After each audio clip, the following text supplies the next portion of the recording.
What's going on, everybody? Welcome in here to the Daily Flag. I already got flagged 5 yards for the false start.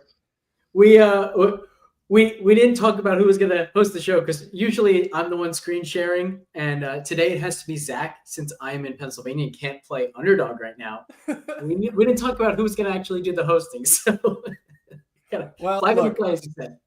Look, we're coming off basically a 2-day break from the NBA. Obviously, we had the single game on Tuesday, and man, a surprising result there in the Cup final. But kind of having a little mini bye week in the middle of our week here, so we're getting going, right? We're pouring the coffee. Again, I guess for most people on the East Coast, right? You've already poured your coffee, but huge slate here. 13 games to get us right back into the NBA regular season with the Cup in the rear view, right? And now we are on the cusp of one of my favorite days of the sports calendar, NBA Christmas Day, of course, next Tuesday, or Wednesday rather. But we'll have all kinds of content for that. So looking forward to that. 13 games here tonight. A lot to go through. I've got like 3 or 4 props that I really like to start here this morning. And like if I could just whine for a second about Tuesday, like the 3-pick entry that I gave out on the solo stream, Alex, wouldn't have hit anyways because the Thunder were horrendous, especially in that second half.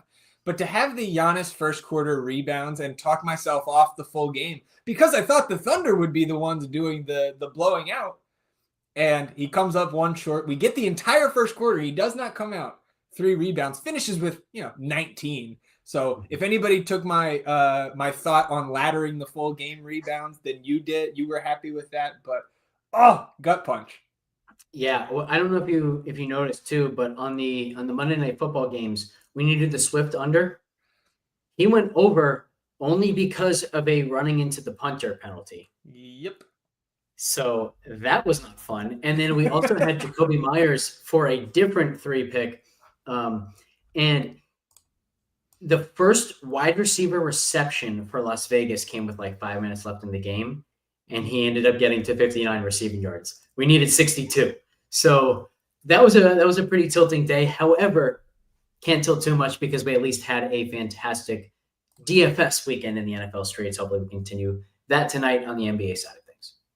Yeah, absolutely. And again, it's Thursday, right? So we've got if your season-long semifinal starts tonight. Chargers and Broncos. Got some start-sit decisions myself. But again, I'll be all over these 13 games in the NBA. So let's jump in. Let's talk the NBA here. And I actually want to start. Let me bring up the old screen share here this morning over on Underdog. We'll navigate over to the NBA. I want to start with the Nets and Cam Johnson. So Nets going north of the border here tonight, taking on the Raptors. They're 4-point road dogs. 219 implied total. So it's far from the worst in terms of that implied total on this slate, right? We've got a 214. We've got a 210.5 between the Thunder and the Magic. And then up on the top end, we've got a 240.5 there in Boston, 14-point favorites against Chicago. So this total, this game kind of right in the middle in terms of that implied total. And with a 4-point spread, I'm not running away from a guy like Cam Johnson on a shorthanded Brooklyn team, right? We got Ben Simmons now. Looks like he's going to start at the point going forward, raise that minutes limit up a little bit with Dennis Schroeder out of town. Cam Thomas is also still out. So that's the reason why I like Cam Johnson higher than 21.5 points here this morning. He's over in 5 of the 8 games that he's played without Cam Thomas this season. The usage does not skyrocket here, Alex. We're going from around 20% on the season to I think 22.8% usage if memory serves. But the fact is that with the 4-point spread, I think I can feel pretty confident that we're going to get full minutes out of Cam Johnson, which has been mid-30s when Brooklyn has been competitive in some of these recent games.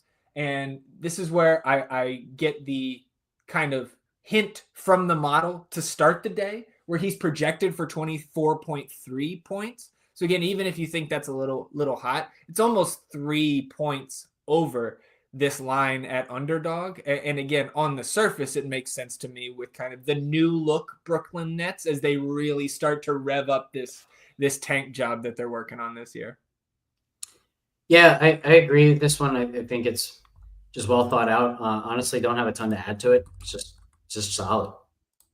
So I actually feel a little bit better about this next one, and I want to go to the West Coast. We've got the Denver Nuggets taking on the Portland Trailblazers. That's one of the 2 games tonight that you're not going to have on your DraftKings slate, which again, man, it's like I actually have the biggest bone to pick maybe of the season with FanDuel tonight, and we can get to that in a little bit. But like, dude, 11 game slate on DraftKings, we can't just include the 2 games, make it the full 13. These 2 games lock 30 minutes after the last game that DraftKings included on their slate. So there's my DraftKings bitching for the day. Nuggets are 8.5 point road favorites here, 235.5 implied total. And so like we could look at a Jokic points prop, which has already actually come up this morning from opening at 28.5. Now it's at 29.5. If you want to look at,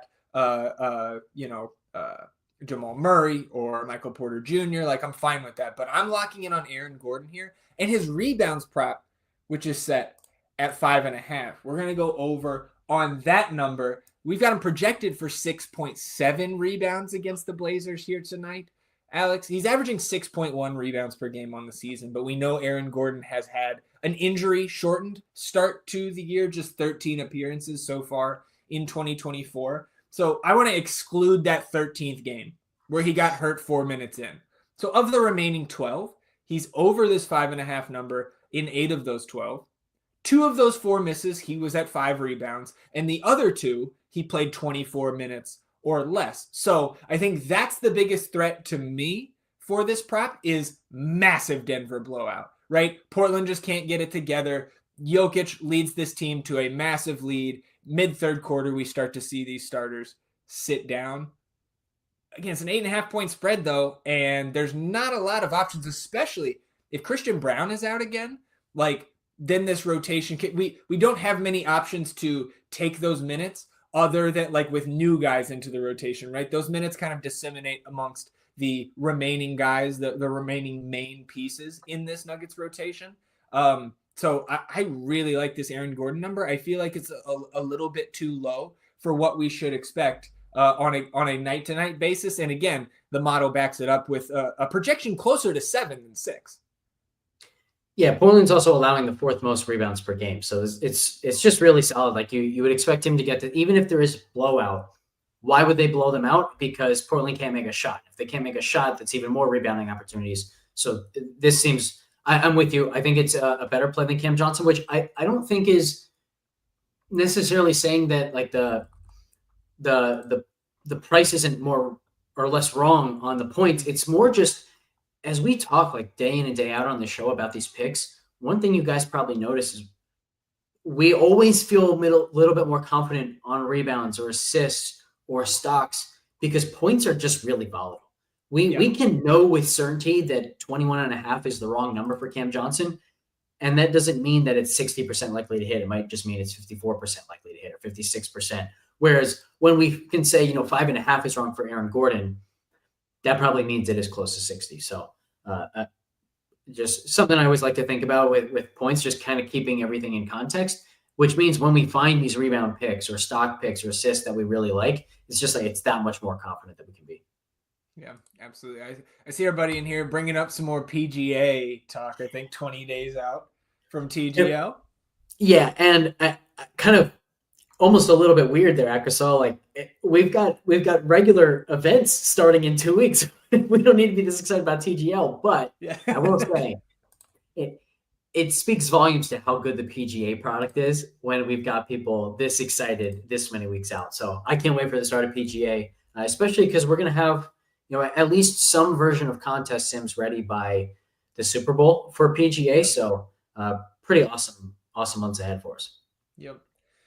So again, if you're in the chat, you're catching us live, head over to YouTube. You can join in. If you've got any props you have your eye on, we will certainly discuss them here. So we'll keep it pushing.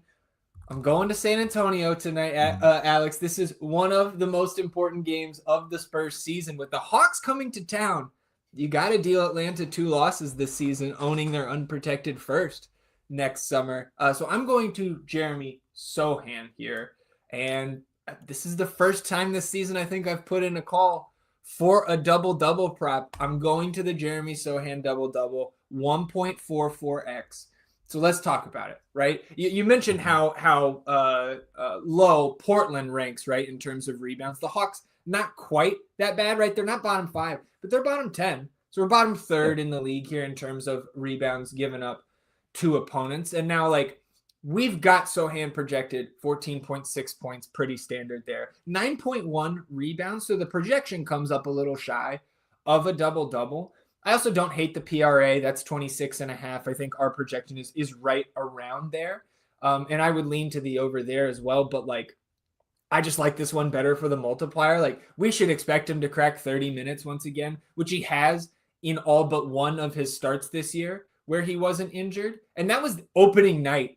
And they got run off the floor by the Dallas Mavericks on the road. So, like, ever since opening night, every single start, Jeremy Sohan plays 30-plus minutes. He's got 5 double-doubles in the 12 games that he's played, excluding the injury game.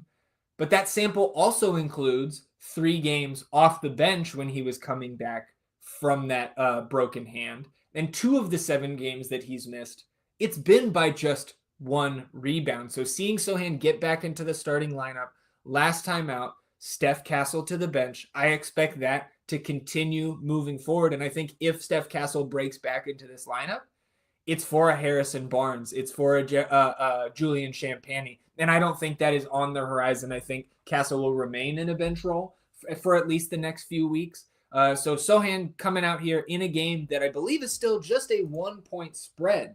1.5 now in favor of the Spurs, 234 implied total. Sohan has taken his game both right to the eye test and statistically this season to another level. One of those double-doubles he had was in one of those games off the bench coming back from injury in like 24 minutes. So I really like this for the multiplier that we're getting, and I'm mixing it into my entries here this morning. Yeah, I really like this multiplier that we're getting. Sohan has been one of the, I think, easier guys for us to project at times this season because he is one of the most extreme in like the way that he produces, where he's 22nd in the entire league in points in the paint per game, over 10 points in the paint per game. Now, Atlanta isn't the best matchup in that regard, but we're not asking him to go over his points prop. We're just asking him to get to 10, and he's averaging over 10 points in the paint alone per game. So I think the fact that he's doing so much in the paint just kind of gives him a nice scoring floor. And we see that in his scoring consistency, right? Like it's 14, 16, 14, 15, 17. We're not seeing massive amounts and then really low amounts because he's 3-point shooting dependent. So the scoring floor is there. And then I'm with you on the rebounds. The rebounds per minute have been awesome. Like he's only averaging 28 minutes per game. So if we've got him at 30 minimum, then you're expecting even more than the 8.5 per game that he's averaged. And then you get into the rebound matchup here, which I think is, as you mentioned, top 10 in the league. This just seems solid all around. I don't quite understand why we're getting such a good multiplier on it. Yeah, so again, the minutes per game is held down by the 1 injury game and then the 3 coming off the bench where he was minutes restricted. And I think the explainer for me on the jump in rebound rate this year, right? Because he was 11% rebound rate his rookie year, 11.7 last year, 16.2 in that 13-game sample so far this season. I think that's because Victor Wembanyama has been playing the wing on offense, and Jeremy Sohan has been playing the center, standing down there in the dunker spot. And he is usually, again, with who you have to go put out there on Victor, Sohan usually has a pretty good matchup on the board. So he's not just hitting the defensive glass, he's getting on the offensive boards as well and getting some easy cleanup buckets around the rim. Like some of that points in the paint is coming off the offensive glass. So again, I really like this for the multiplier that we're getting. And I wouldn't be surprised if this multiplier at 1.44x is a little bit higher than what we will see on a game-to-game basis for the rest of the year for Jeremy Sohan. So those are my favorite 3 that I have here right now. I do want to search, of course, as we typically do. Let's see if we've got any stocks, props up, things of that nature. But as we do search for that, I wanted to talk about one other prop that I have my eye on here this morning. And it is going to that game with the nasty 210.5 implied total here. I want to look at Goga Batadze because, look, even though the first quarter prop did not hit for us on Tuesday, the Thunder are just a team right now that we need to be attacking on the glass. So Goga Bitadze here, of course, the Magic 6.5 point home dogs here with that 210.5 implied total. And you can see that Goga's rebound prop is set at 8.5 with that 0.92x multiplier. Now, I would be slamming this one in if we had that at the 1x multiplier, but they are offering us the 9.5 here. If we can get rid of the little, yellow spinning wheel of death here. Let's try it again. Here we go. So 9.5 is 1.13x. Now, again, I'm not in love with this morning, but if I'm trying to attack the Thunder on the glass here tonight, this is what I would be putting in. Goga, again, we talked about 6.5 point home dogs. He's over this 9.5 number, right? So double digit rebounds in 13 of 23 starts this season. So, kind of matchup agnostic, he has been, a double digit rebound guy in his starts this year. He did have 9 exactly in just over 26.5 minutes against this Thunder team back on the first week of November. That was a 16-point road loss, though, and we know this is still a shorthanded side.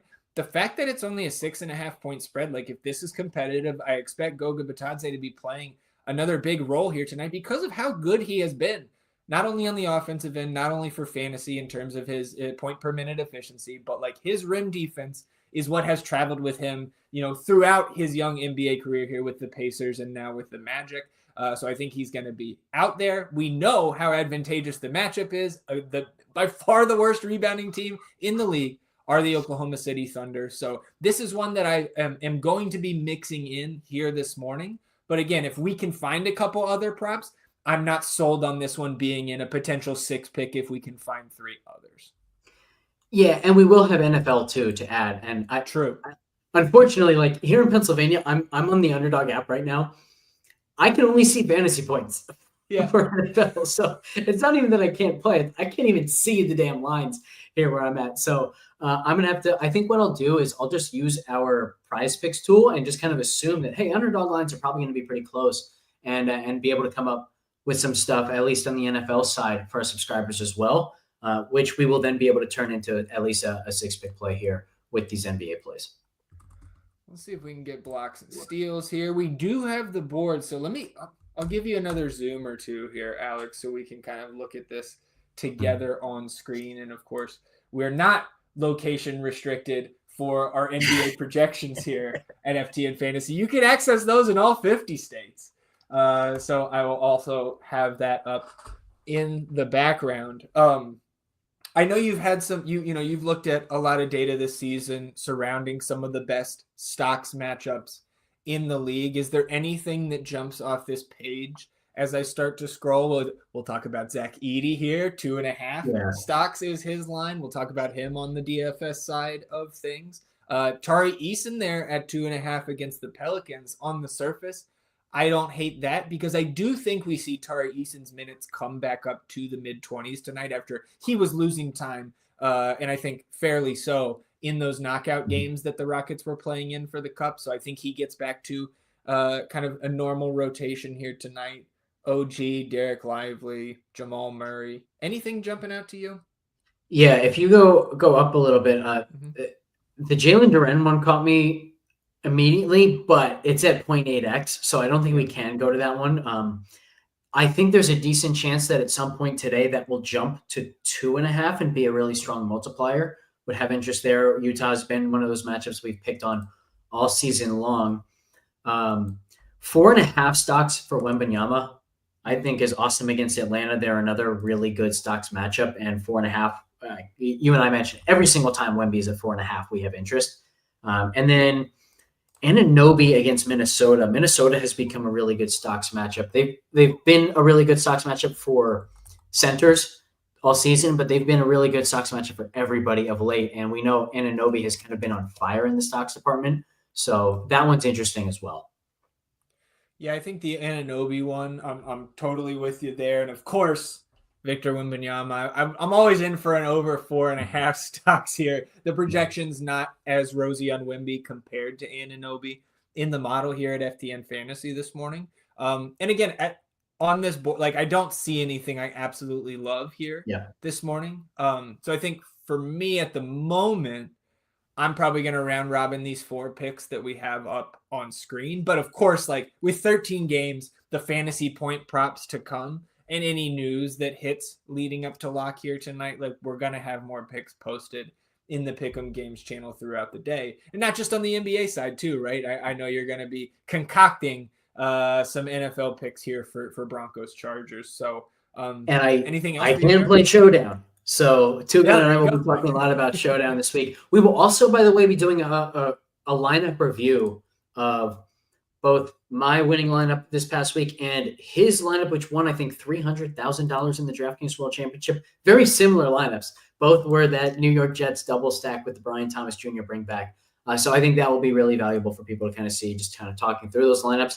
And then what can we apply from last week to the slate that we have ahead? I think there's some really good answers, not just about the Showdown, but about the main slate this coming Sunday.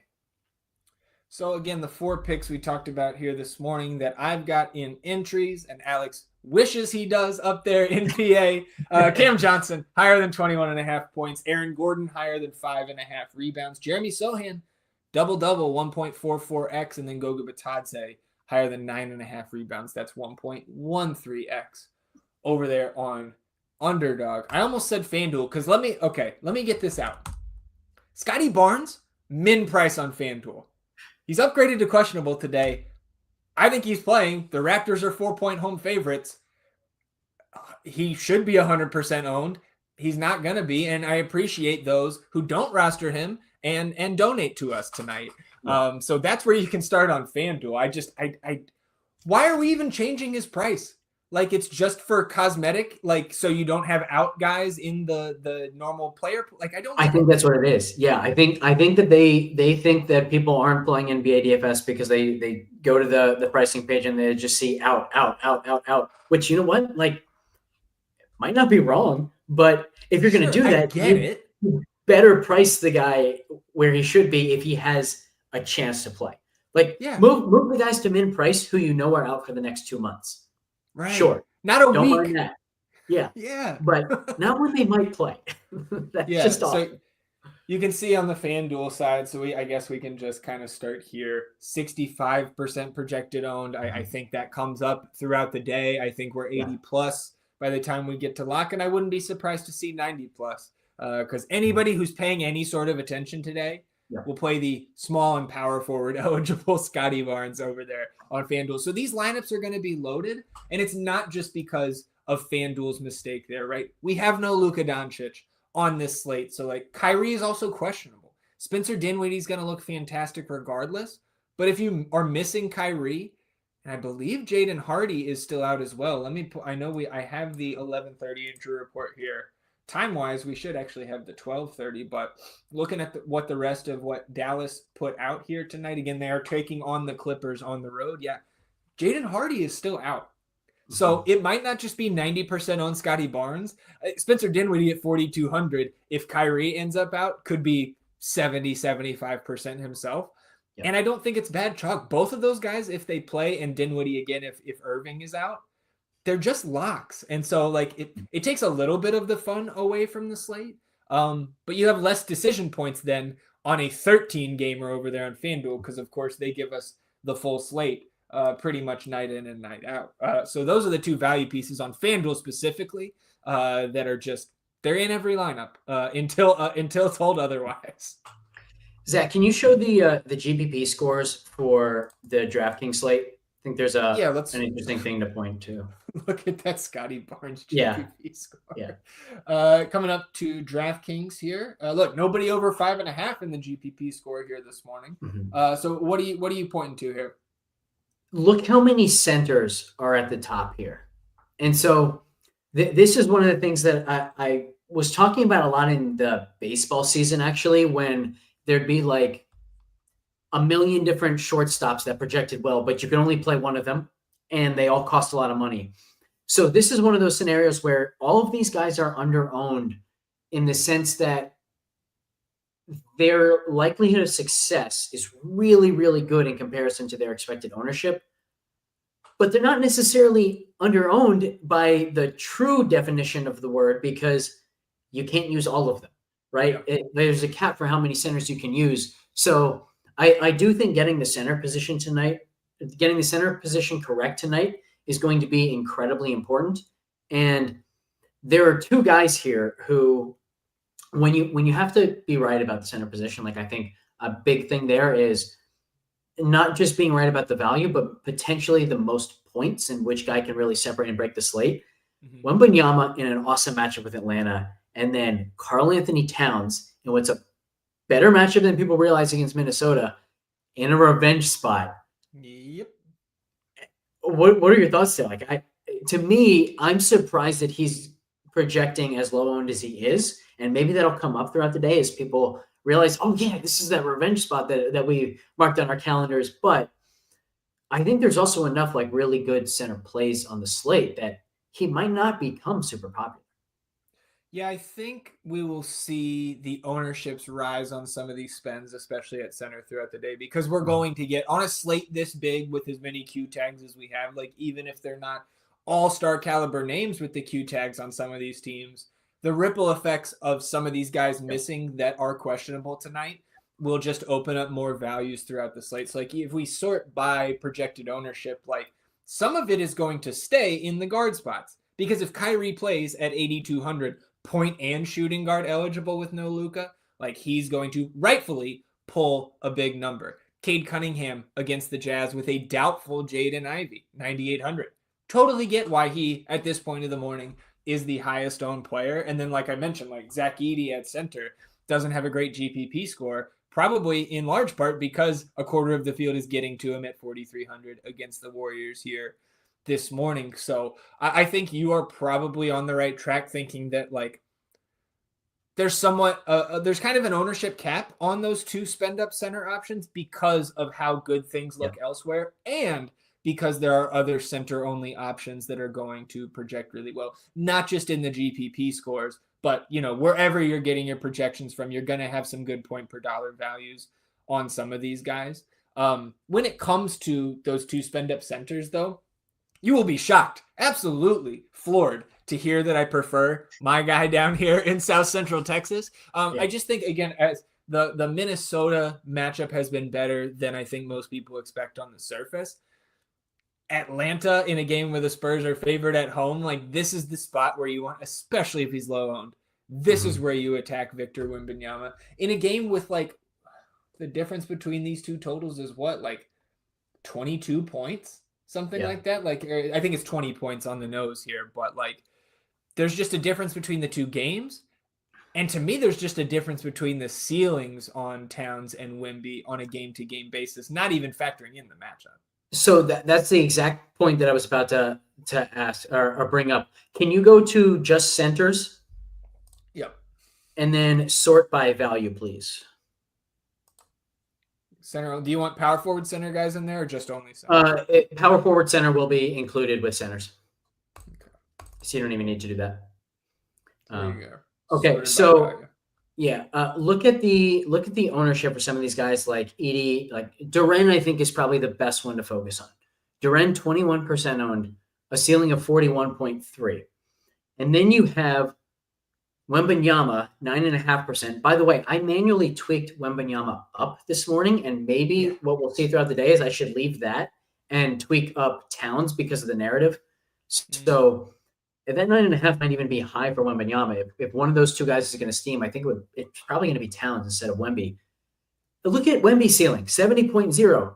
What's going to be more helpful for your lineup? 41.3 for Jalen Duren or 70 from Wembanyama? Like this is an awesome spot for him, and he could just totally obliterate the slate. But his ownership is not going to be anywhere near it should be, because people want the value guys who just can't be anywhere near as helpful to your lineup as Wemby can. Yep. And right, like Duren, that's another spot. Like I said, Jaden Ivey doubtful. Beef Stew is out. They brought back B-Ball Paul after they waived him last week. But again, Duren 5,500.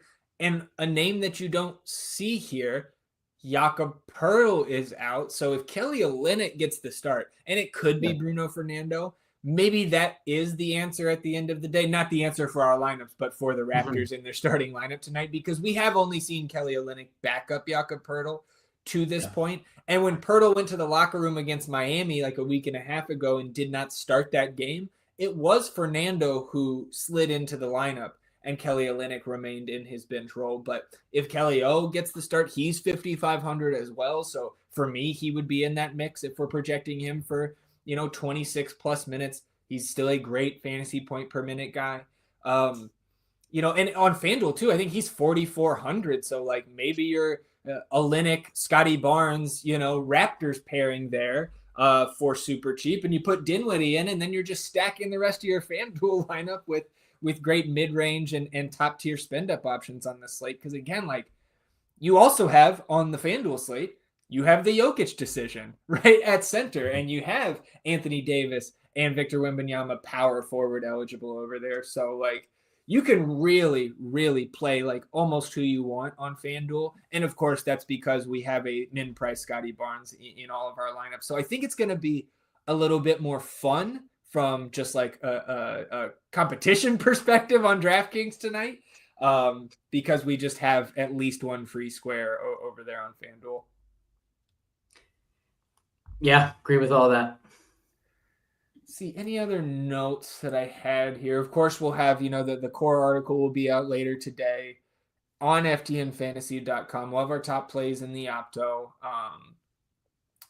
Other notes that I had here, I mentioned Tari Eason when we were talking about the stocks props over there on Underdog. Like I think at 4.8K, that's interesting to me on the surface. Let me get out of our filters here, because I want to say he's probably 14% projected ownership.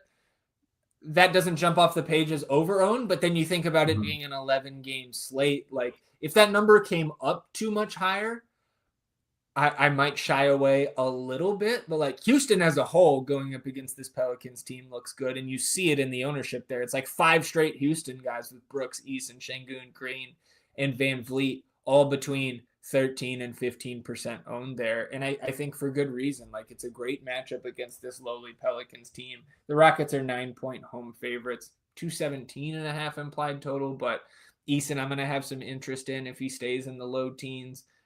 We talked about Cade being the popular spend up. I think you have a number of pretty attractive pivots at that price point with LaMelo Ball against Washington. Like if that minutes limit comes off, or we get word that it's elevated, right? I think he was on pace for like 27-ish minutes, maybe a minute or two higher last time, like 30 plus minutes of LaMelo, even at 9,900 on DraftKings tonight against Washington. Sign me up for some shares there. Trey against the Spurs, like Wemby is in, so it's not necessarily a place that we always want to attack, but we know the upside that Trey has had of late. I don't think that goes away just because we're now back to our normal regular season games and not out there in Las Vegas. And James Harden too. James Harden has shown a ceiling over the last couple of weeks where he needs to be in the mix in terms of your Cade Cunningham pivots, because we see right about a third of the field right now on Cade at 9,800.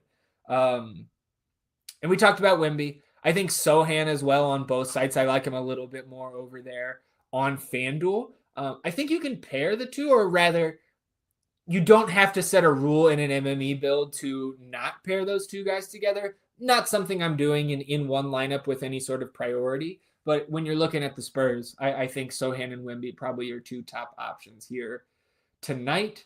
I think that's kind of all the notes I had at this point of the morning. I guess on the Atlanta side too, with Noah Kongwu going to be out at least I think the next 4 games. Clint Capella, we talked about him with the center GPP scores and the ownership there. But I think Jalen Johnson, kind of one of the GPP score darlings, you see that at a 4.4 GPP score here this morning. Or did I misread that? Maybe that was 4.4 value, 0.9 GPP score. Yeah, so still a positive GPP score. And like Larry Nance will probably play some backup 5 here, but especially in the non-Wemby minutes, you could see Jalen Johnson also pick up a couple minutes at the 5 here tonight. So he makes some sense. The field's certainly not ignoring him, 19% projected own this morning, but did just want to mention him on both sides. Yeah, I think this seems like a fairly straightforward slate to me in the sense that you have an expensive Cade Cunningham getting all this ownership, and then these like mid-tier centers getting all this ownership.